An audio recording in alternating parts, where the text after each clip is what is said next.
hadalka naxariista iyo sheekada xamxamta sheekada macaan ayaa ah talaabada ugu horeysa ee weerarka galmada waxaana la tilmaamayaa xitaa xaaska muddada dheer la qabay marka sheekada macaan ee xodxodashada ay maqasho inay jiridhacooto dhuuqmada waxaa loola jeedaa in labada bishimood ee afka ninka ay ku lismaan xaaskiisa waxa ayna labada dhinacba dareemayaan raaxo macaan oo gariir gaarta dhuuqmada waxa ugu macaan in labada raaxaysanayo midba midka kale bishinta ka dhuuqo tusaale in ninka uu dhuuqo bishinta hoose ee haweenaydu halka iyana ay dhuuqayso midda sarraysa ee ninkeeda jirkana laga dhigaayo mid isku dheggan oo xabadka si fiican oo dareen leh la isugu qabanayo waxaa xusid mudan in dhuuqmada ay dhowr nuuc kala leedahay waxaana ugu macaan midda sida aayar ah la isku daliigaayo iyadoo la isku xanxantaynayo carabka ragga ayaa lagula talinayaa inay ogaadaan in haweenka ay jecel yihiin dhuuqmada in bishinta hoose si macaan looga dhuuqo iyada oo gaarta inay soo bararto markaasna si yar irkaha ugu riixaan waxaana la doonayaa inuu ugu jaqo sida inuu malab dhuuqaayo oo kale haddaba dhanka kale waxaa mudan in haweenayda ay raaxo waali ah ka heshay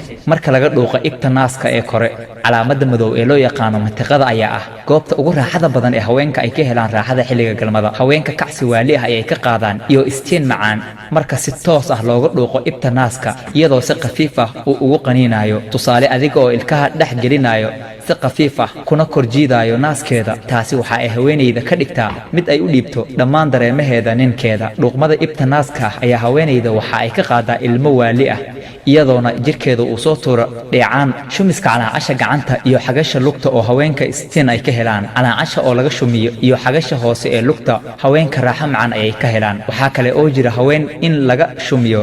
indhaha iyo qoorta hoostooda waxaa kale oo haweenka laga shumiyaa indhaha iyo qoorta hoosteeda taasi oo iyana ay ka helaan dareen waali ah haddaba nin yahow aan xariif ka ahayn ogow xilliyada ay jeceshahay xaaskaaga raaxada noqo mid og xilliga saxda ah ee xaaskaaga aad u galmoon karta ha weerarin hana u galmoonin xaaskaaga iyada oo aanan diyaarsanayn iska hubi in aad diyaar ka dhigto jirkeeda nafteeda iyo macaanliin qalbigeeda markaasna aad si fudud weerar ku qaadid mahadsanid